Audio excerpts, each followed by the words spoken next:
On the news tonight, Kaduna, Kogi and Zamfara states sue federal government over Naira redesign policy.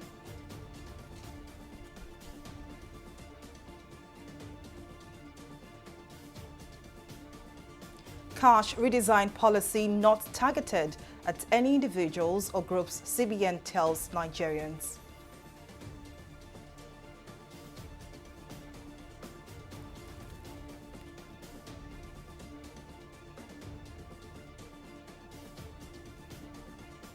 And Machina loses as Supreme Court affirms Lawan as Yobe senatorial candidate.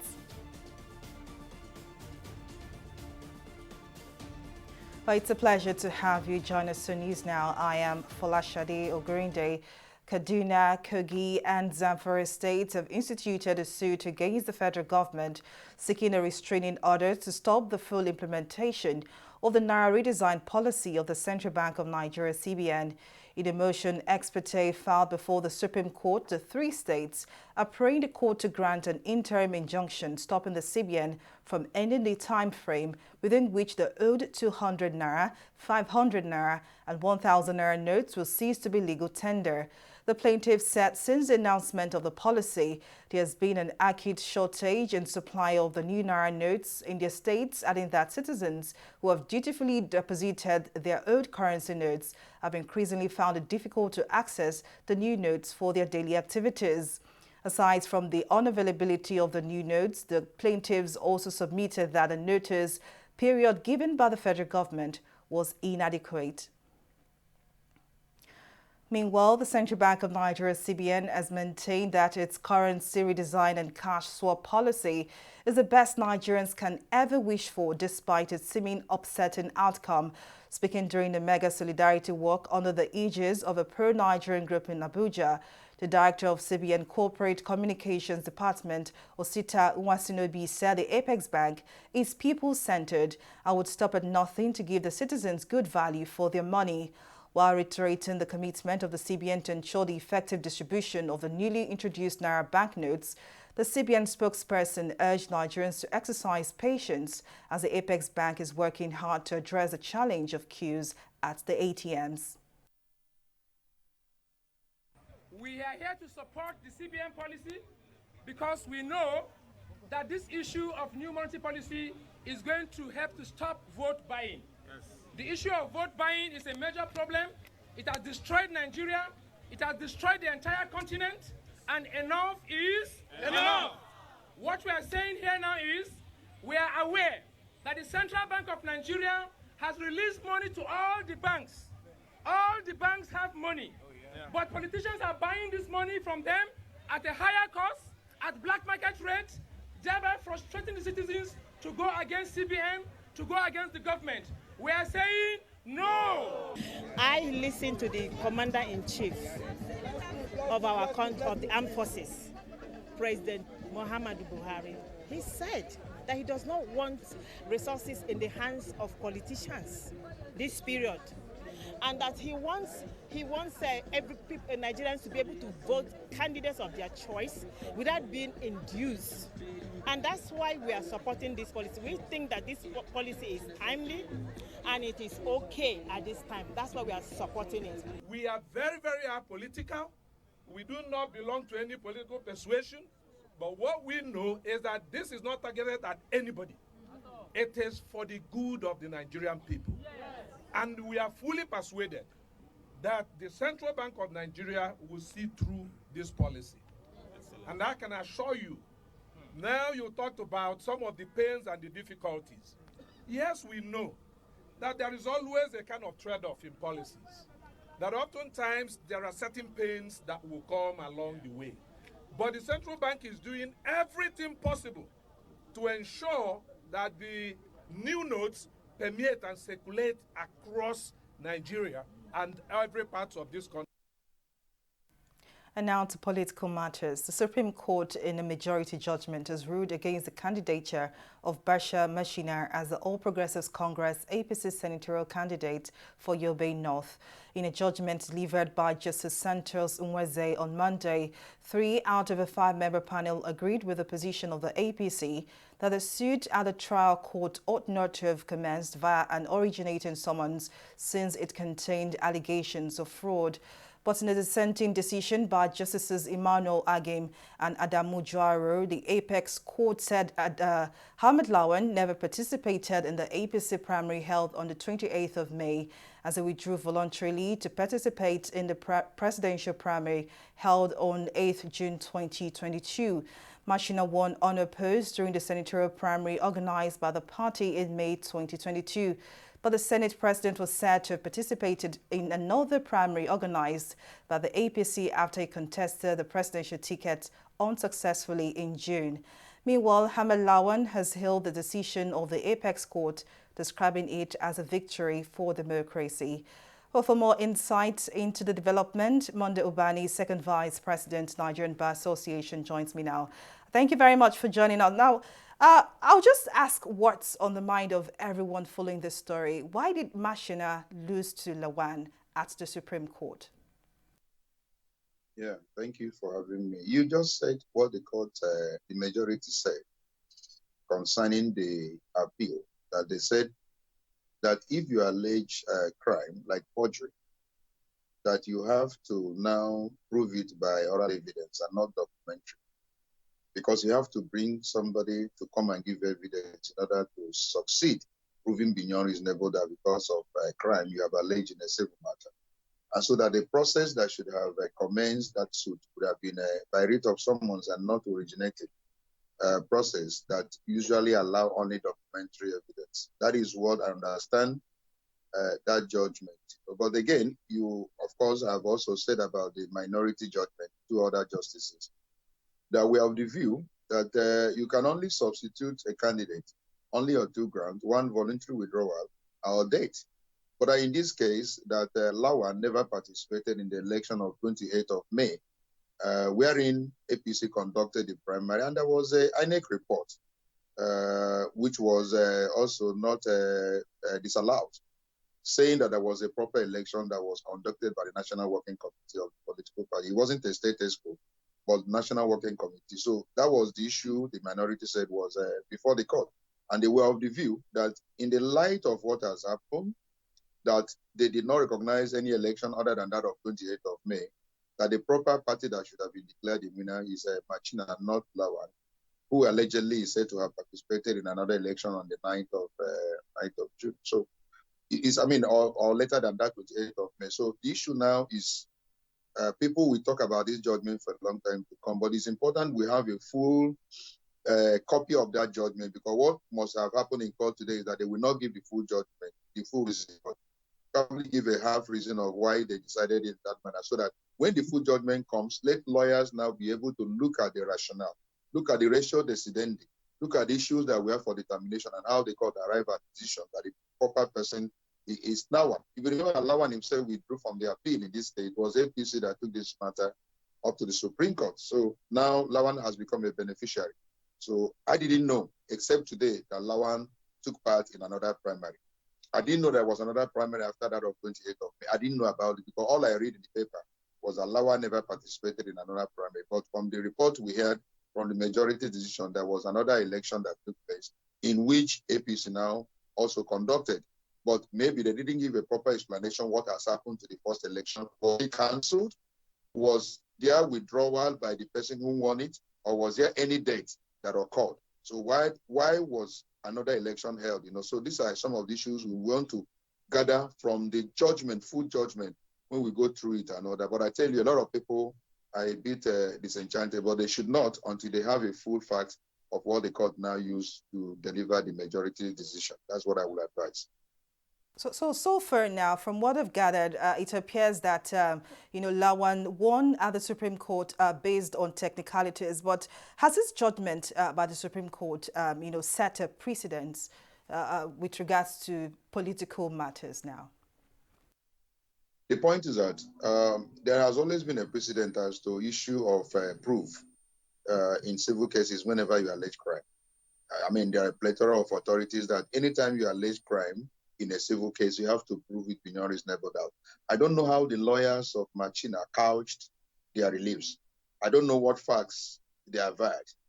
because every matter is determined based upon the facts of the case. Now, if you ask for something and the manner you ask for it is not in tandem with the law, the court is there to correct others. So my only problem is that I don't know why the issue of proof beyond reasonable doubt, because I had thought that the proper thing that should be placed before the court was, one, whether there was a proper election, primary election on the 28th of May. And if there was a proper election on the 28th of May, was APC right to have now substituted the name of Machina in place of Lawan, who, according to the report, never participated in that primary election of 28 that was properly conducted with INEC present, INEC giving a report. I had thought that would have been the thing that the Supreme Court, we look at, but based upon what I heard today, it's like what was decided at the lower court was what the court now said, in the light of the fact that you originate this particular process with originating process, not with writ of summons, whereas you have alleged crime and you are not able to prove it, then you are running into problem, because when you allege crime, you have to prove it. And you cannot use originating process to commence and a civil case in which it requires proof, in which you have to call oral evidence. You cannot use originating process. You can only use writ of summons. So that is the main thing I understand was the reason why the Supreme Court had to uphold the nomination and the public election of Lawan instead of Machina that won the election of 28. As I said earlier, we need to see the full copy of that particular judgment and look at the majority judgment and look at the minority and then begin to rationalize, and give a proper verdict and explanation why the Supreme Court came to that decision. But I tell you, a lot of people, for now, we begin to ask certain questions. Why would somebody who never participated in a primary known to them was now declared the winner? More so, he didn't go on appeal. It was APC. At the time, he withdrew. Why did he have to withdraw? If he was so strong about his case, everyone is looking for answers to. But Monday Obani, a second vice president, Nigerian Bar Association. I'm sorry, it's this much you can take on the topic, but thank you very much for coming and thank you for your contribution. The Independent National Electoral Commission, INEC, has conducted mock accreditations in 437 polling units across the country. The exercise is aimed at testing the functionality of the Bimodal Voter Accreditation System, BVAS, to be used in the forthcoming general election. The INEC chairman, Mahmoud Yakubu, in the company of journalists, embarked on an assessment tour to area councils in Abuja. As part of the mock exercise, Yakubu expressed satisfaction with the performance of the BVAS machine during the exercise, adding that the BVAS on February 25 and March 11th would also not disappoint the citizens, but work seamlessly just as it did during the mock exercise. Result sheets here that will transmit the accreditation data, but there is no result sheets because people have not voted.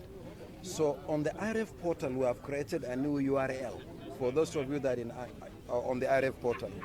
And if you go home after 2:30, you will see the result of the mock transmitted from the 437 polling units nationwide, including the detail of accreditation.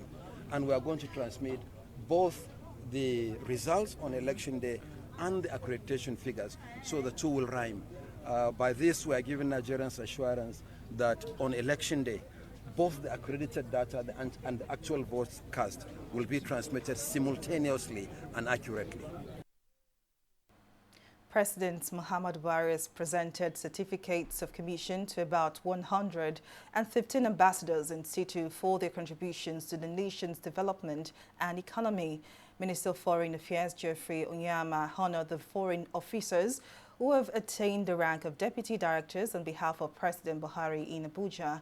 Onyema said that the president was recognizing and honoring the foreign service officers for their sacrifices, hard work, and their role in attracting foreign investments to grow the nation's economy.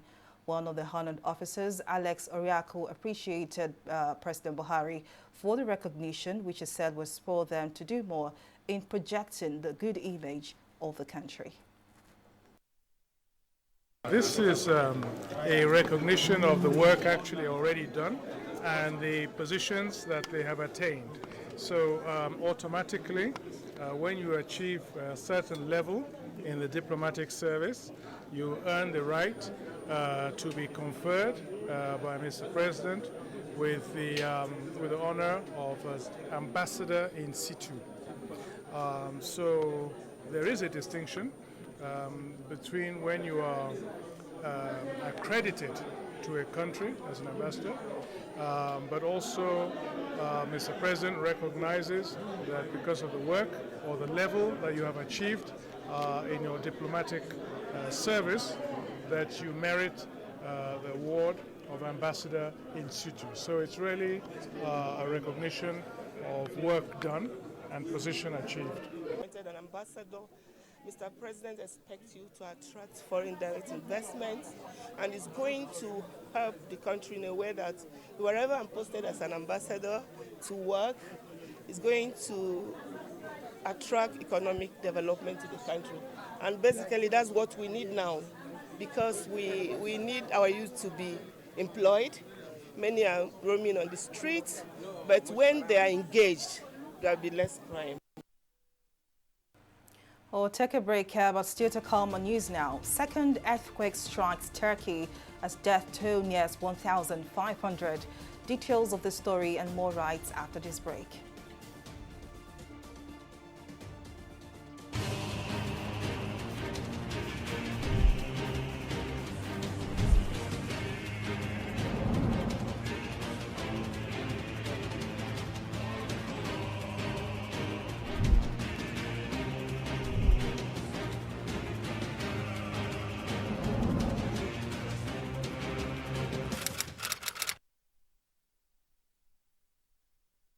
Nigerians, elections are here again. Let us shun violence. Let us play the game according to the rules. Do not be a thug. Say no to violence. Let's rise and defeat violence, crime, and sabotage against the peace of our nation. Nigeria is the only country we have. We must do everything to keep it united. We must avoid any act that promotes hate and disintegration. Say no to separatist movement, terrorism, fake news, hate speech, religious bigotry, and any act that tends to divide us as a nation. Watch out for strange gatherings and suspicious movements. Restrict access to sensitive documents and data, the disclosure of which may damage national security. Educate your staff and family, particularly on measures to safeguard information and report security breaches. Apply relevant legal security guidelines to protect yourself and your neighbors. Due to misinformation and wrong choices, some idle persons resort to vices in their greed to get rich quick. They resort to kidnapping, killings for rituals, and other heinous crimes. Avoid wrong use of the social media. Before you broadcast that false message, think twice. Ask whether it will promote peace or violence. For safety at home, still be security conscious. Educate your household on safety tips. Report all suspicious movements and persons to the security agencies nearest to you. Be a good citizen. Be patriotic. To pass security information, please call 0813-222-2105, 0915-339-1309, 0908-837-3514, or send a mail to dssPR@dss.gov.ng. This message is from the Department of State Services, DSS.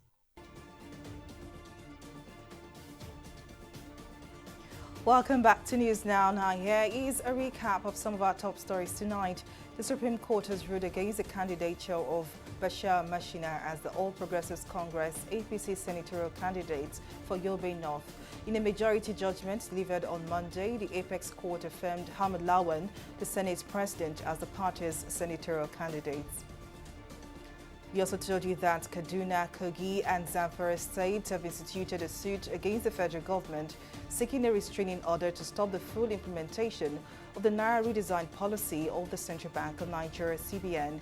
In a motion ex parte filed before the Supreme Court, the three states have prayed the court to grant an interim injunction stopping the CBN from ending the time frame within which the owed 200, 500 and 1,000 Naira notes will cease to be legal tender. But in case you missed any of our news bulletin or for more updates, you can catch us on Limex World TV or log on to our website on www.tv360nigeria.com. You can also follow us on our social media platforms on Twitter, Instagram and YouTube at TV360 Nigeria. On Facebook, we are TV360 Online.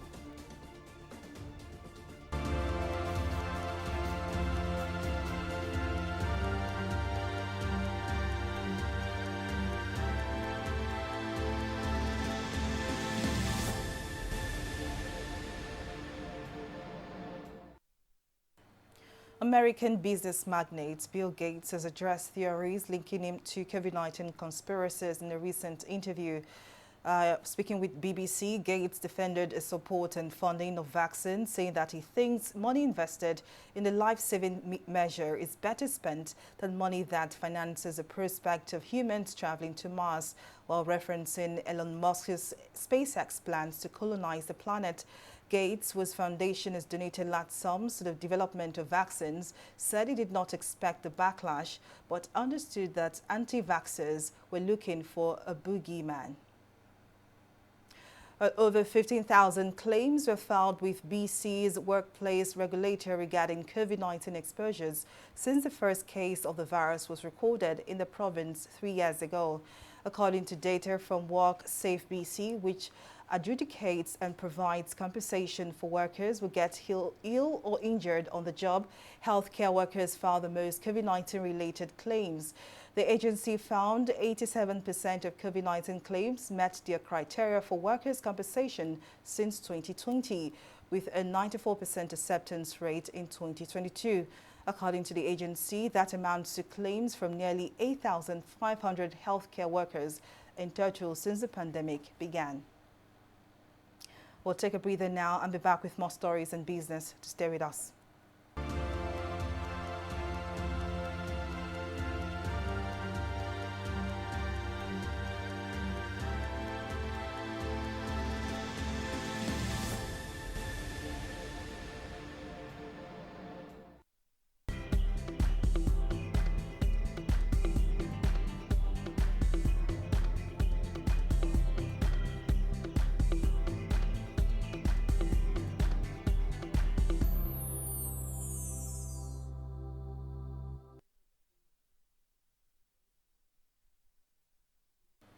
Welcome back. Mary Cannon joins us now for more stories in business. Mary, what's the latest? Thank you, Folashade. Hello and welcome to Business News. The Association of Corporate Affairs Managers of Banks has denied allegations of fueling the scarcity of the redesigned Naira notes across the country. President of the association, Rashid Bolariwa, who made a clarification in a statement on Sunday, said automated teller machines, ATMs nationwide, are being loaded every day and cash is being paid as provided by the CBN and is monitored by CBN inspectors and other regulators, including anti-graft agencies. While reiterating support for the CBN's cashless policy, the association said that banks have in the past weeks rolled out extra measures to ease the flow of Naira notes. While still in business, the Nigerian Investment Promotion Commission has organized a media interaction with business editors and stakeholders on foreign direct investment to boost the country's economy. Speaking at the conference on Monday, the Executive Secretary and CEO of NIPC, Saratu Umar, said the mandate of the NIPC is to encourage, promote and coordinate investment into the Nigerian economy. Saratu pointed out that there was a need to promote the country's investment potential by establishing a marketing and branding strategy. The emergence of Africa Continental, as well as shifts in the ECOWAS investment protocol and the development of the National Development Plan, has made it imperative that NIPC must enhance its strategic role. Consequently, it has become very critically important for all stakeholders in the investment promotion ecosystem to work in synergy and complement our competencies to collectively drive a national investment promotion campaign. Thus, under the National Investment Coordination Framework being developed by the NIPC, we will provide a clear strategy for a seamless, robust coordination of the investment ecosystem. We believe this will result in effective partnership with all critical stakeholders, including the media community, to galvanize Nigeria's investment performance and ensure investment plays a central role in national development. Indeed, the media is among the most important stakeholders in investment promotion. And it is the immediate focus of this stakeholder engagement to seek a more effective partnership towards national development. Ultimately, the desired goal is to ensure collective action that will firmly place the country on the path of sustainable prosperity for current and future generations. We'll take a break now and return with stock market review.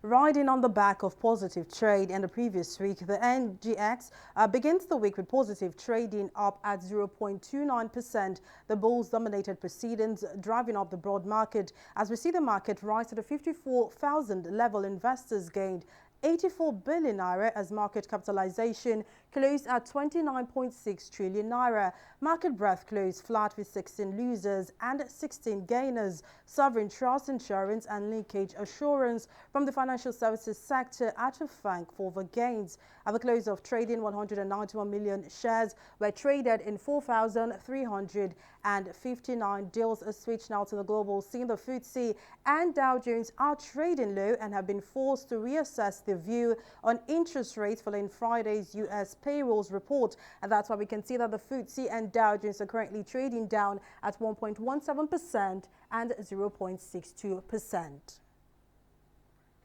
That's the stock market report. We'll take a short break and be right back. Stay with us.